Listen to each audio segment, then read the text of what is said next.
I was celebrating my birthday with my family at a restaurant when a waitress discreetly slipped a folded note onto my table. "Don't drink that." I froze. I decided to swap my wine glass with my daughter-in-law's, and what happened just 5 minutes later changed everything.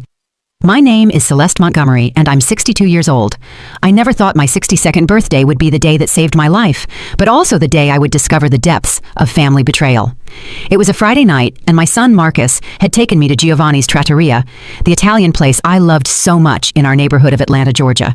He'd chosen it because he knew it was my favorite, or so I thought. Allison Whitlock, my daughter-in-law, sat across from me, smiling that smile I'd always found a little stiff, which I used to attribute to nerves or shyness. The restaurant was buzzing with families celebrating. The atmosphere was warm and inviting, with soft lights casting a golden glow on the wooden tables and the aroma of garlic and basil filling the air. Marcus had ordered a bottle of California Cabernet Sauvignon for a toast, and I felt genuinely happy to be surrounded by my small family. "Mom, you look radiant tonight," Marcus said, pouring wine into our glasses. His eyes sparkled with affection, and for a moment, I felt like the luckiest mother in the world. Allison nodded, her smile not quite reaching her eyes, but I was too caught up in the moment's joy to notice. We'd ordered our favorite dishes. I chose the chicken parmesan, my go-to whenever I came here. Marcus decided on the spaghetti bolognese, and Allison ordered a Caesar salad, claiming she was watching her figure. Throughout dinner, the conversation flowed easily. Marcus talked about his work at the State Farm office downtown, and I shared stories about my gardening days and the senior yoga class I'd recently started attending at the local YMCA. But there was a feeling I couldn't shake, a subtle tension that seemed to radiate from Allison. Whenever Marcus turned to talk to me, she'd watch him with an expression I couldn't quite decipher. Her fingers drummed nervously on the table, and I caught her checking her cell phone several times in a way that wasn't exactly discreet. When it was time for the toast, Marcus stood up, glass held high. "To Mom," he said, his voice thick with emotion, "for being the strongest woman I know, for raising us with so much love after Dad passed, and for teaching me what true resilience means." His words warmed my heart, and I felt happy tears welling up. Allison also raised her glass, but I noticed her hands were trembling slightly. "To Celeste," she said, her voice sounding a little strained, "for being such a special mother-in-law." The slight hesitation before the word special caught my attention, but I decided to ignore it. Just as I was about to raise the glass to my lips, I felt someone approach our table. It was one of the waitresses, a young woman with brown hair pulled back in a ponytail. She leaned in subtly, as if to wipe something from the table, and slid a small, folded piece of paper next to my plate. The move was so seamless that neither Marcus nor Allison noticed. The waitress, Jada Reynolds, gave me an intense, almost urgent look before quickly walking away to another section. My heart started pounding. With trembling hands, I unfolded the paper beneath the table, keeping it hidden. The words were written in clear, urgent script. "Don't drink that.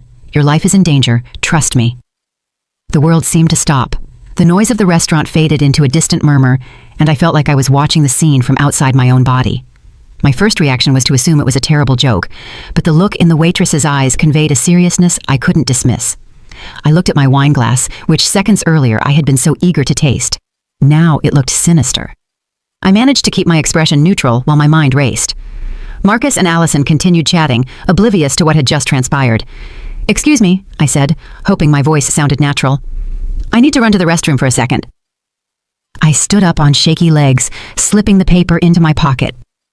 As I walked toward the back, my mind was a whirlwind of questions and fear. In the restroom, I reread the note, hoping the words might magically change. The handwriting was feminine, rushed but legible. There was no signature or further explanation, just that direct, terrifying warning. When I returned to the table, I tried to act normal, but inside, I was terrified. I looked at Marcus and Allison with new eyes. Marcus seemed completely normal, talking animatedly about his plans to renovate their kitchen. But Allison, something was different about her. Her eyes darted nervously between my glass and my face, as if she were waiting for something. That was when I made a decision that changed everything. When Marcus turned to flag down our server for more bread, I seized the moment of distraction. With one quick, casual movement, I switched my glass with Allison's. The liquid was identical, the same Cabernet we'd been drinking all night. "Finally," I said, raising the glass that was now mine. "A toast to this beautiful family moment." Marcus smiled broadly and raised his glass. Allison, unaware of the switch, raised hers too, the one that had originally been mine. We drank at the same time. The wine tasted the same as always, but I could barely focus on it. I was watching Allison intently, searching for any sign that something was wrong. At first, nothing happened. We continued to eat and chat. Marcus told me about a promotion he hoped to receive at his firm, and I talked about my plan to visit my sister in Portland, Oregon that fall. Allison participated in the conversation, but she seemed increasingly uneasy. It was exactly 5 minutes after the toast when it started. Allison pressed a hand to her stomach, a look of confusion on her face. "I feel a little funny," she muttered. Marcus immediately looked concerned, asking if she was okay. She shook her head, saying she'd probably eaten something that disagreed with her at lunch, but then her face began to pale visibly. Her hands started trembling, not from nerves like before, but uncontrollably. "I really don't feel well," she whispered, and I saw beads of sweat forming on her forehead, even though the restaurant was comfortably cool. Marcus immediately stood up, supporting his wife by the shoulders. "Honey, what is it?" he asked, his voice alarmed. I remained seated, watching the scene with a mix of horror and terrible fascination. Allison tried to stand, but her legs buckled. She collapsed back into her chair, breathing erratically. Her eyes were glassy, and her skin had taken on a grayish tint that terrified me. "Call 911!" I yelled at Marcus, though my voice sounded eerily calm considering the situation. Panic seized the restaurant as other diners realized something serious was happening. While we waited for the paramedics, my mind couldn't stop repeating the words on the note. Your life is in danger. And now I knew with a blood-chilling certainty that the person who had been in danger was me. The ambulance ride to St. Jude Medical Center was a nightmare. Allison had lost consciousness, and the paramedics were working frantically to stabilize her. Marcus held my hand in the back seat, his eyes filled with terror and confusion. I clutched the waitress's note in my fist, feeling like it was the only evidence that I wasn't going crazy. In the emergency room, the doctors immediately whisked Allison away. Marcus and I were left sitting in those uncomfortable plastic chairs that seemed designed to make you feel even more miserable than you already are. The smell of disinfectant made me nauseous, and the fluorescent lights created a cold, unforgiving atmosphere. "I don't understand what happened," Marcus muttered for the 5th time, running his hands through his hair. "She was fine an hour ago. Maybe it was something she ate or stomach flu." I didn't answer. I couldn't tell him about the note yet, not until I was sure of what had really happened. But deep down, I knew this wasn't simple food poisoning. The waitress's words resonated in my head like a nonstop alarm. After what felt like hours, a young doctor with a beard approached us. His expression was serious, and I could see in his eyes that he had news he didn't know how to deliver. "Are you the family of Allison Whitlock?" he asked. "I'm her husband," Marcus immediately replied. "This is my mother. How is Allison?" The doctor sat down across from us, which instantly told me the news wasn't good. "Your wife is stable for now, but we need to talk about what caused her collapse." He paused as if carefully choosing his words. "The results from the blood work show the presence of digoxin in extremely high levels." Marcus frowned. "Digoxin? What is that?" "It's a heart medication," the doctor explained. "In normal doses, it helps regulate heart rhythm, but the amount we found in her system is, well, it's potentially lethal." I felt as if I'd been punched in the stomach. "Are you saying someone poisoned her?" I asked, my voice trembling. "I can't make that determination," the doctor replied carefully. "But I can tell you that this amount of digoxin did not enter her system accidentally. We're going to have to contact the police to investigate." Marcus abruptly stood up, pacing back and forth in the small space. "This is impossible," he muttered. "No one would want to hurt Allison. She's a good person. Who would do something like that?" I knew the answer, but I couldn't say it yet. I needed more information. "Doctor," I said, "is it possible for someone to put this medication in a drink?" "Definitely," he replied. "Digoxin can dissolve in liquids, and in this case, we also detected alcohol in her system, which can intensify the toxic effects." That was the confirmation I needed. I pulled the note from my pocket with trembling hands and showed it to Marcus. His eyes widened as he read the words. "Mom, where did you get this?" he asked, his voice breaking. I told him everything. The waitress, the message, my decision to swap the glasses. With every word, I saw the color drain from Marcus's face. When I finished, he sank into the chair as if he'd lost all his strength. "It can't be," he whispered. Are you saying someone tried to poison you?" "That's exactly what I'm saying," I replied firmly, though I was shaking inside.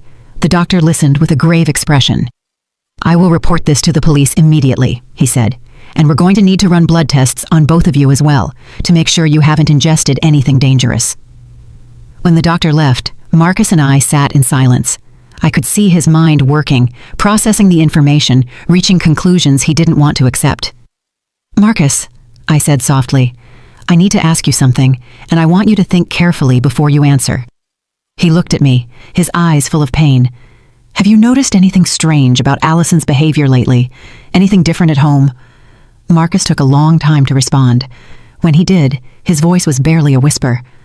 A few months ago, she started getting really worried about your health. He stopped, as if he didn't want to continue. What kind of worries? I pressed. She kept saying she saw you confused sometimes, that you forgot things, that maybe we should start considering care options for you. The words sounded as if they physically pained him to say. My blood ran cold. Care options? A nursing home? She said she had researched some very nice places, that it would be better for you to have professional care. Marcus mumbled, unable to look me in the eye. Marcus, I said, my voice trembling. I don't have memory problems. I'm not confused. I'm perfectly fine. I know, he whispered. My God, I know, but she was so convincing. She showed me articles about early dementia, talked to me about red flags, and I wanted to believe she was just looking out for you. What else? I asked, though I wasn't sure I wanted to hear the answer. Marcus covered his face with his hands. Last month she suggested I should get power of attorney over your finances. She said it was just a precaution in case something happened to you. His voice cracked. I was about to agree. I thought it was the responsible thing to do. I felt sick. The whole picture was starting to form, and it was more horrifying than I'd imagined. Allison hadn't just planned to poison me. She had been preparing the groundwork to make my death seem inevitable, even expected. Is there anything else? Marcus continued, his voice barely audible. 3 weeks ago, I found bottles of pills in her purse. When I asked her, she said they were vitamins for herself, but now that I think about it, I never saw her take them. Do you remember what kind of pills they were? I don't know. They were small, white pills, but there were a lot of them in different bottles. At that moment, a nurse approached us. Mrs. Montgomery? She asked.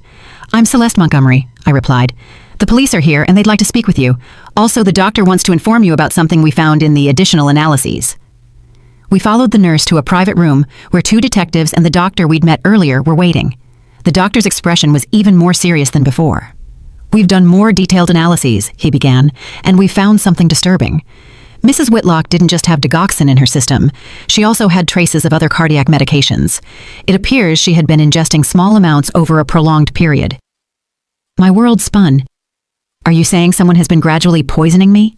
That is the most likely explanation for what we are seeing, the doctor confirmed.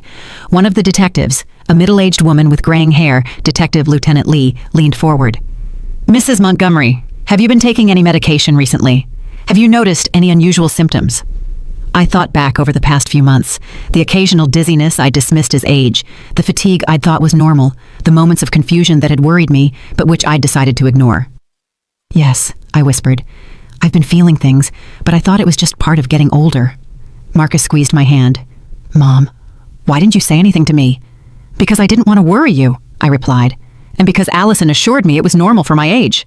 The words hung in the air like an accusation. And that was when I realized that my own daughter-in-law had been trying to kill me slowly and systematically, all while convincing my son that I was losing my mind. The monster hadn't come from outside. She had been living inside my own family. The next few days passed like a slow-motion nightmare. Allison was in the intensive care unit, stable but still unconscious. Marcus hadn't left my side, as if he feared something might happen to me if he left me alone. The guilt was consuming him, and I could see it in every line on his face. Detective Lee had visited me 3 times in the last 4 days. She was a meticulous woman with eyes that seemed to see through lies, and each conversation revealed more pieces of the horrific puzzle my life had become over the last few months. Mrs. Montgomery, she said during our latest meeting, we've been looking into your daughter-in-law's background. What we found is troubling. We were sitting in my living room, the same room where Allison had so often come to care for me during my supposed episodes of confusion. Now, every corner of that room felt tainted by her lies. Allison worked as a certified nursing assistant, CNA, for 5 years before marrying your son, Detective Lee continued. She had access to medications and was perfectly familiar with the effects of different substances. Marcus, sitting beside me, looked more haggard each day. But why would she want to hurt Mom? I never sensed she had a problem with her. The detective exchanged a meaningful glance with me before answering. Mr. Montgomery, we reviewed your mother's financial records. Are you aware that you are the sole beneficiary of her will? Of course, Marcus replied. She's my mother, but that doesn't mean anything. I never... I never wished for anything to happen to her for money. No, but your wife did know about the inheritance, the detective said softly. And according to our investigation, she had been pressuring you to have your mother make changes to her legal documents. I recalled all those seemingly innocent conversations, where Allison suggested it would be prudent to get my affairs in order, how she had insisted on accompanying me to doctor's appointments, always with that worried smile and that voice full of false compassion. There's something else, Detective Lee continued. We found correspondence on Allison's computer. She had been researching assisted living facilities specializing in dementia patients, very expensive places where residents rarely receive family visits. My stomach churned. She was planning to have me institutionalized. That appears to be the case, she confirmed. But not only that, we also found searches on how to accelerate cognitive decline in the elderly and methods to make a death appear natural in patients with cardiac conditions. Marcus stood up abruptly, walking to the window. His shoulders trembled. My God, he muttered. What kind of monster is she? But I needed to know more. Over the past few days, I'd been remembering incidents that at the time seemed insignificant, but now took on a sinister meaning. Detective Lee, I said, I think I need to tell you about some other things that have been happening. Over the next hour, I recounted everything. How Allison had started visiting me more frequently several months ago, always bringing tea or some special snack. How after those visits, I would feel strangely tired and confused. How she had subtly started questioning my memory in front of Marcus. She would say things like, Celeste, don't you remember you already told me that story yesterday? Or, honey, you just asked me that 5 minutes ago. I started doubting myself. I thought maybe I really was losing my memory. Marcus turned from the window, his face full of horror. And I believed her, he whispered. Every time she came home and told me you'd had an episode, I believed her. I thought she was being a good wife by looking out for you. Detective Lee took meticulous notes. Do you recall any specific episode, Mrs. Montgomery? Yes, I replied, feeling rage beginning to replace the fear. 2 months ago, Allison came over for lunch. She brought a homemade soup, said she'd made too much and didn't want it to go to waste. After eating it, I felt so unwell that I had to lie down. When Marcus arrived that night, she told him she'd found me confused, that I didn't remember having lunch with her. And what did you remember? I remembered the lunch perfectly, but I felt so sick and disoriented that I couldn't defend myself. Marcus took me to the doctor the next day, but by then I was feeling better. The doctor said it was probably just a stomach virus. Marcus slumped into his chair, covering his face with his hands. She was gradually poisoning you, he murmured. I helped her convince you that you were going crazy. It's not your fault, I said, though inside I felt a complex mix of pain and understanding. She is very good at manipulation. She manipulated me too. Detective Lee closed her notebook. Mrs. Montgomery, there's one more thing you need to know. The waitress who gave you the note, Jada Reynolds, is a nursing student. Her grandmother died 2 years ago under circumstances similar to what you're describing. My blood ran cold. What do you mean? Jada's grandmother, Eleanor Washington, began showing signs of confusion and cognitive decline. Her family thought it was natural dementia. She was admitted to an assisted living facility where she died 6 months later from heart failure. But Jada always suspected something wasn't right. And what does that have to do with me? The person who cared for Jada's grandmother, who convinced the family she needed institutional care, was Allison Whitlock. At the time, she used her maiden name, Allison Peters. The silence that followed was deafening. Marcus slowly raised his head, his eyes full of horrifying realization. Are you saying my wife, she'd done this before? That's exactly what we're investigating, the detective confirmed. Jada recognized Allison at the restaurant. She had been following her discreetly for weeks, trying to figure out if her suspicions were correct. When she saw what looked like a family situation, she decided to act. I thought of that young waitress who had saved my life, a stranger who had shown more concern for my well-being than my own daughter-in-law. Where is Jada now? I asked. I'd like to thank her. She is fully cooperating with our investigation, and I believe she'd like to speak with you too. Marcus finally spoke. His voice cracked with emotion. Mom, I'm so sorry. I'm sorry I ever doubted you. I'm sorry I let her do this to you. I reached out and took his hands in mine. They were cold and trembling. Marcus, listen to me. Allison is an expert manipulator. This is not your fault. But I should have seen the signs, he insisted. I should have known something was wrong. How could you have known? She presented herself as the perfect daughter-in-law, worried about her elderly mother. Anyone would have thought she was being kind. Detective Lee stood up. Mrs. Montgomery, We'll need you to come to the Atlanta Police Precinct tomorrow to give a formal statement. We also want you to speak with Jada Reynolds, if you are willing." "Of course," I replied. "I'll do whatever is necessary." After the detective left, Marcus and I sat in silence for a long time. The weight of everything we had discovered was overwhelming. "Marcus," I finally said, "there's something you need to understand. All these months when I felt confused and sick, the worst part wasn't the physical discomfort. The worst part was thinking I was letting you down, that I was becoming a burden to you." His eyes filled with tears. "You were never a burden, Mom. Never. I know that now.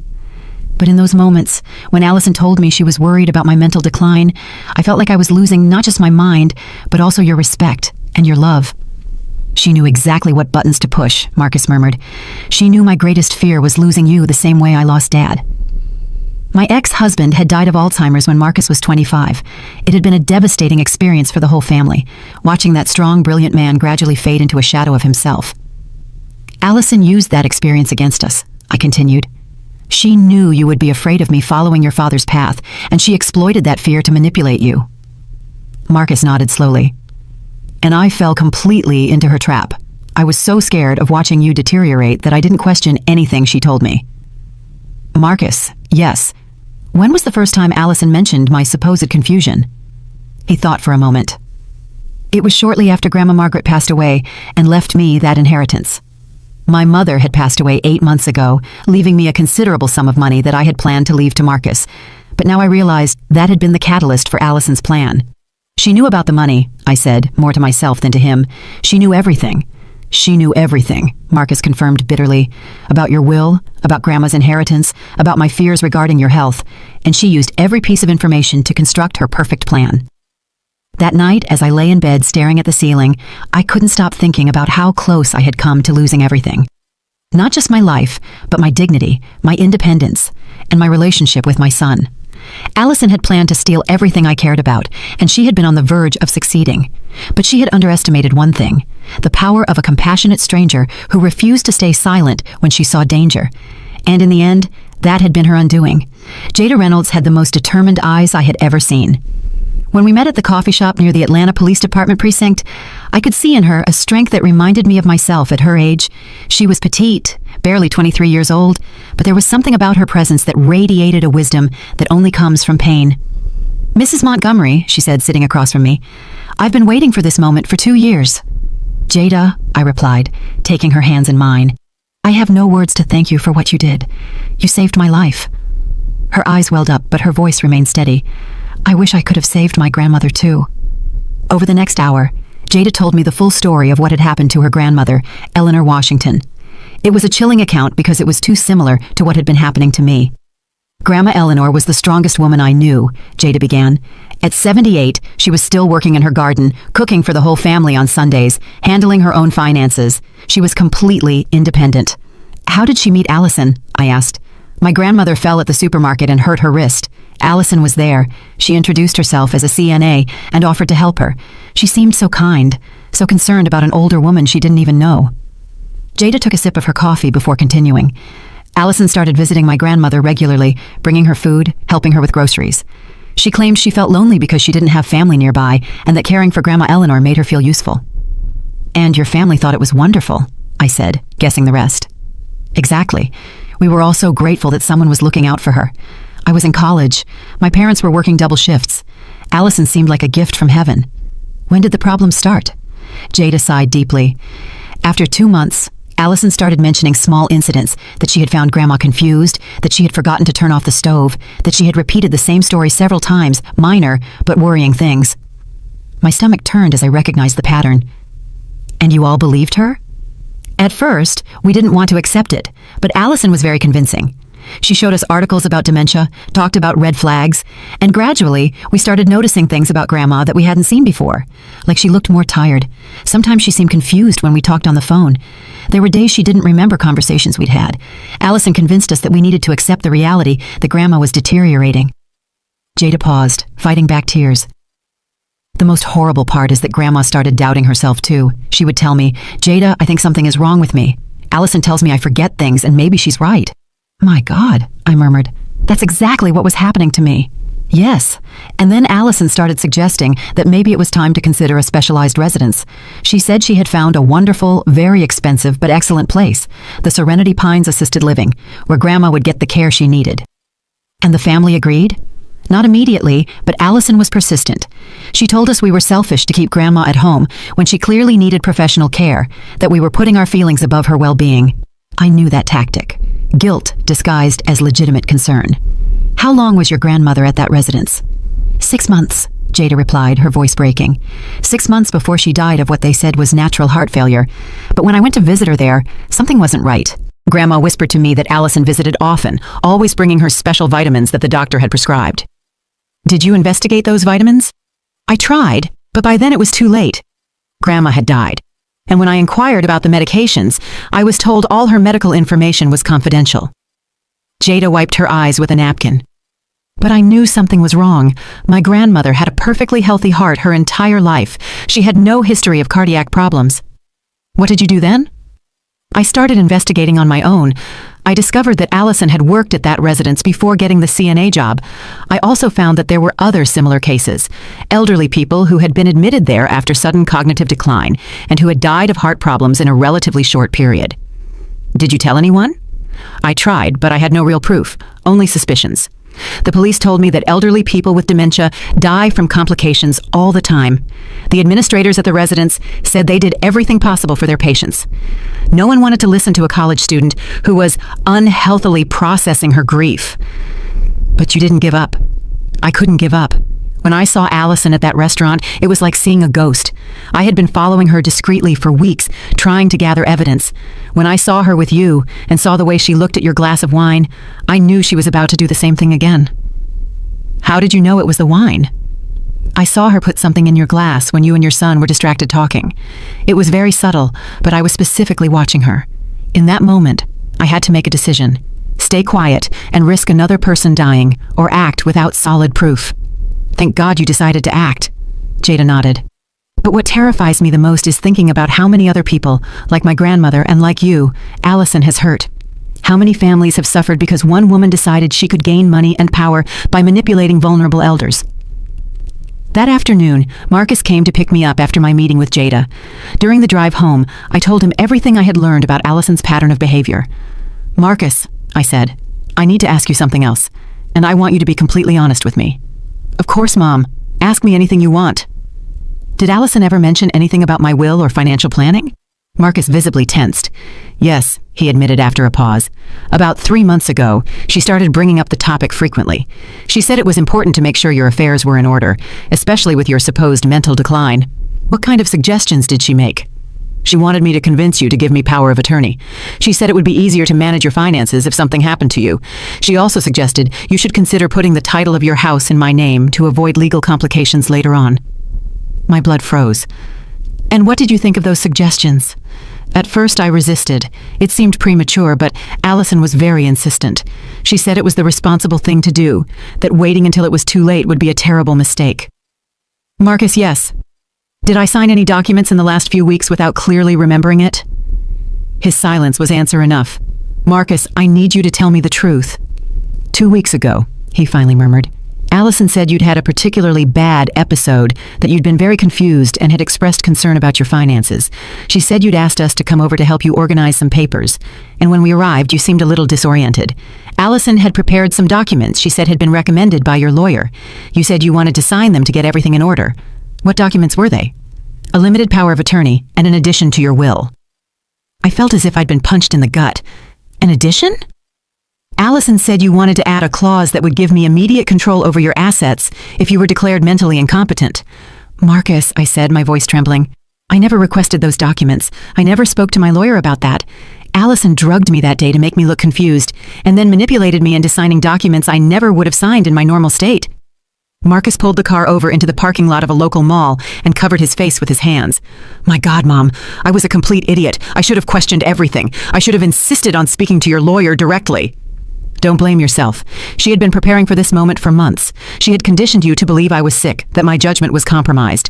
When the time came to act, you were already prepared to accept her version of events. What are we going to do about those documents? We're going straight to my lawyer tomorrow, and we're going to void everything. I will explain the circumstances under which they were signed, and I will make sure Allison never gets access to a single dime of my money." That night, while Marcus called his lawyer to schedule an emergency appointment, I sat in my study and reviewed all my financial documents. The magnitude of what Allison had been planning was terrifying. With those documents I had signed under the influence of her drugs, she would have had virtual control over my entire estate. Once she had me admitted to a residence as a patient with dementia, she would have been able to manipulate my money freely while keeping me sedated and isolated. And eventually, when it was no longer useful to keep me alive, she would have found a way to accelerate my death, just as she had done with Jada's grandmother. It was a perfect plan, executed by a woman who had turned murder into an art form. But she had made one fatal mistake. She had underestimated the determination of a young woman who refused to forget her grandmother, and that had been her undoing. Allison woke up from the coma 4 days after drinking the poison intended for me. When Detective Lee called to inform me, I felt a strange mixture of relief and apprehension. On one hand, I was glad she hadn't died. As monstrous as she was, I didn't want her death on my conscience. On the other hand, I knew her waking up meant I would have to face her face to face. "How is she?" I asked over the phone. "Physically, she's recovering well," Detective Lee replied. "But mentally, well, she's very agitated. She's been asking for her husband constantly, and when we told her you were okay, her reaction was intense." "What kind of reaction?" "Complete denial. She insists there was some kind of mistake, that she would never hurt anyone. But the most concerning thing is that she's also been asking specifically for you, Mrs. Montgomery. She wants to see you." My stomach flipped. "Do I have to see her?" "You're not obligated, but it could be helpful for the case. Sometimes when suspects are confronted directly by their victims, they reveal important information, but I completely understand if you don't feel comfortable." I thought about it for a moment. Part of me wanted to hide, to pretend Allison didn't exist and let justice run its course without my direct participation. But another part of me, a stronger part, wanted to look her in the eye and tell her she had failed to destroy me.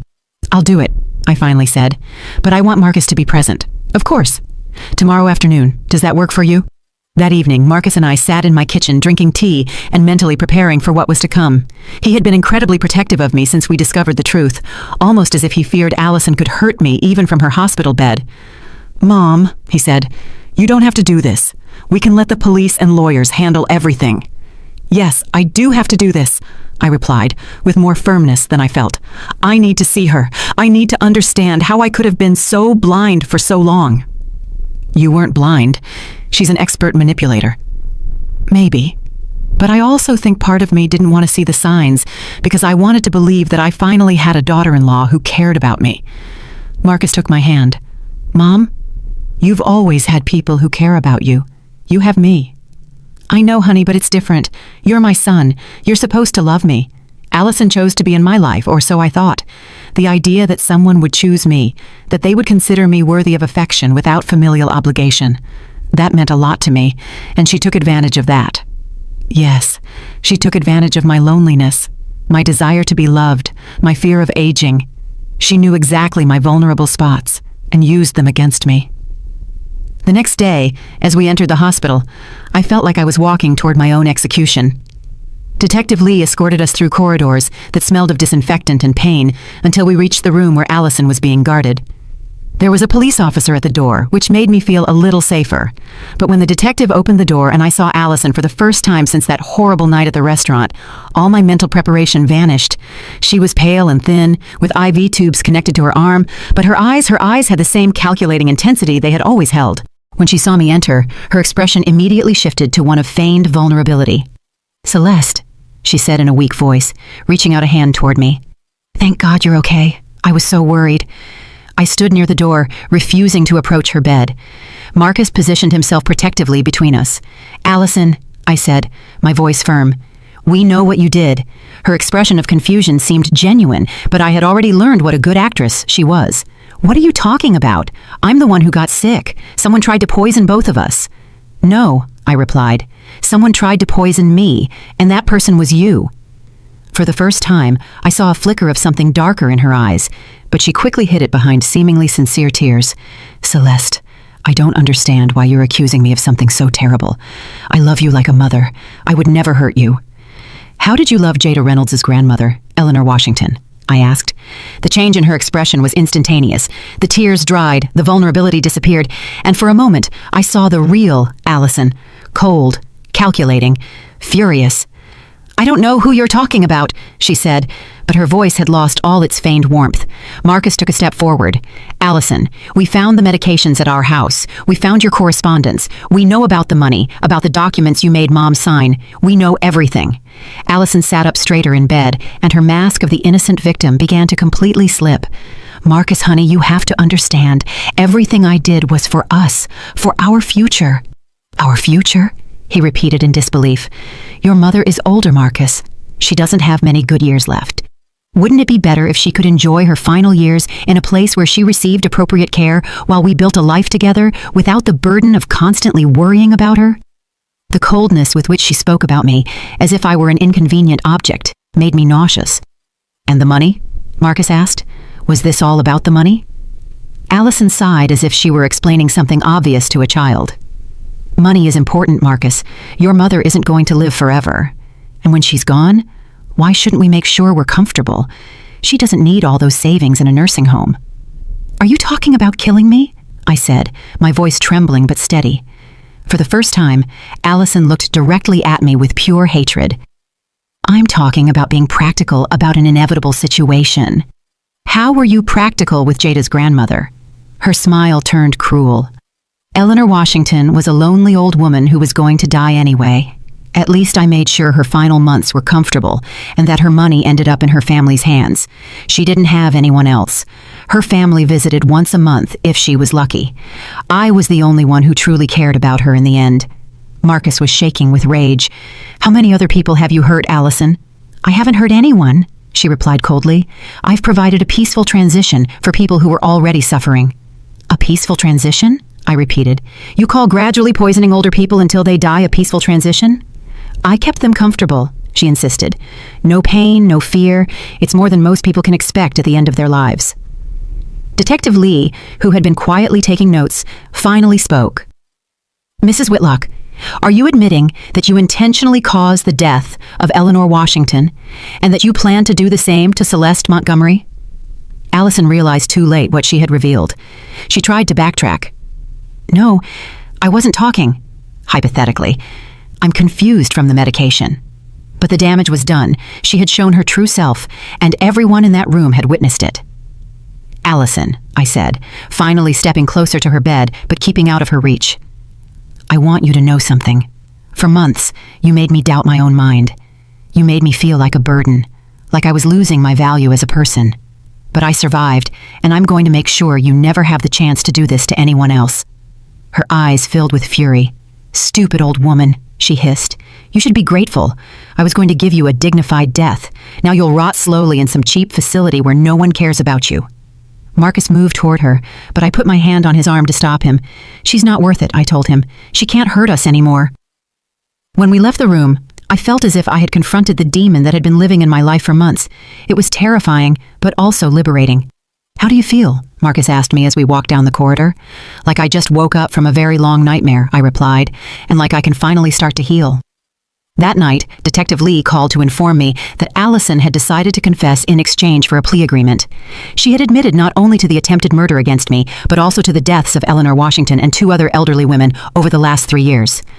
3 more? I asked in horror. Yes, once she started talking, she seemed almost relieved to admit what she had been doing. I think she had been carrying the weight of those secrets for a long time. What will happen to her now? With the confessions and the evidence we have, she will likely face life imprisonment without the possibility of parole. When I hung up the phone, I felt no triumph or vengeance. I felt only a profound sadness for all the lives Allison had destroyed, and an overwhelming relief that her reign of terror was finally over. But I also knew that the most difficult part of my healing process was just beginning. 6 months after that horrible night at Giovanni's Trattoria, I wake up every morning with a feeling I had forgotten existed. Peace. It's a strange sensation after so many months of living in constant fear, doubting my own mind, feeling like I was losing pieces of myself every day. My morning routine has changed completely. I no longer need to obsessively check if I locked the door or turned off the stove, because now I trust my memory. I no longer have to question every decision I make, wondering if it's evidence of mental decline. I know my mind is clear, that it always was clear, and that the confusion and forgetfulness were caused by poison, not illness. Marcus comes to visit me every Sunday, and our relationship has transformed in ways I never imagined possible.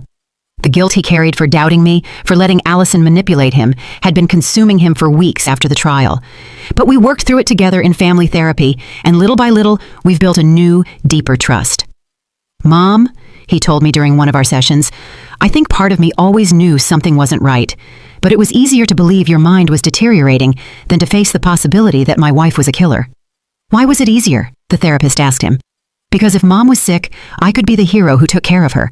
But if Allison was lying, that meant I had chosen poorly, that I had brought danger into my mother's life. That would make me the villain of the story." It was painful to hear that, but it was also a relief. Marcus had found the courage to be honest about his own fears and insecurities, and that allowed us to truly heal. Allison's trial lasted 3 weeks. I testified for 2 full days, recounting my story to a jury who listened with a mixture of horror and compassion. Jada Reynolds also testified, speaking bravely about her grandmother's death and her determination to find justice. Allison attempted to use an insanity defense, claiming she suffered from a personality disorder that made her incapable of controlling her actions. But the prosecution presented evidence of years of meticulous planning, internet searches on poisons and murder methods, falsified documents, and deliberate financial manipulation. When the verdict was read, guilty on all counts, I didn't feel the satisfaction I had expected, only emptiness.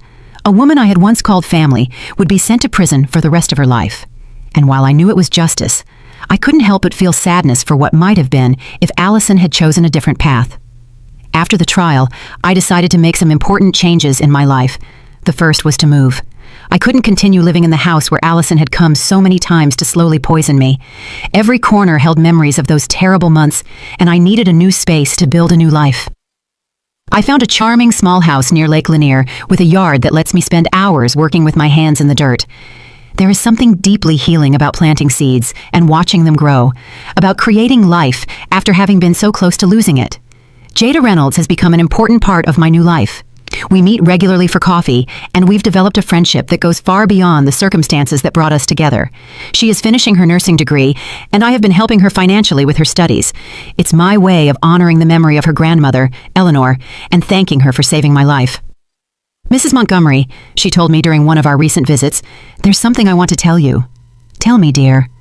"I've been thinking about specializing in geriatric care. I want to work with older adults, help them maintain their dignity and independence for as long as possible." "That's wonderful, Jada. What inspired you to make that decision?" "You," she replied simply. "Watching you fight to get your life back, how you refused to be defined by what Allison did to you, showed me that older people aren't helpless victims. They are warriors who have survived decades of life and deserve respect and protection." Her words filled me with a warmth I hadn't felt in a long time. Knowing that my horrible experience could inspire something good in the world gave a purpose to all the pain I had suffered. I've started speaking publicly about my experience, not to seek attention or sympathy, but to educate other families about the signs of elder abuse. It's astonishing how many people approach me after my talks to say they recognize some of the patterns I describe in their own families. A 70-year-old woman told me her son-in-law had been pressuring her to grant him access to her bank accounts using the same type of manipulation Allison had used on me. Another family realized their father's episodes of confusion always occurred after visits from his new caregiver. I can't save everyone, but if my story can help prevent even one case of abuse, then everything I went through will have been worth it. Marcus has started dating someone new, a woman named Sarah, whom he met at a support group for crime victims' family members. At first, I worried about how this would affect our reconstructed relationship, but Sarah is genuinely wonderful. She's transparent, honest, and completely respects the boundaries Marcus and I have established.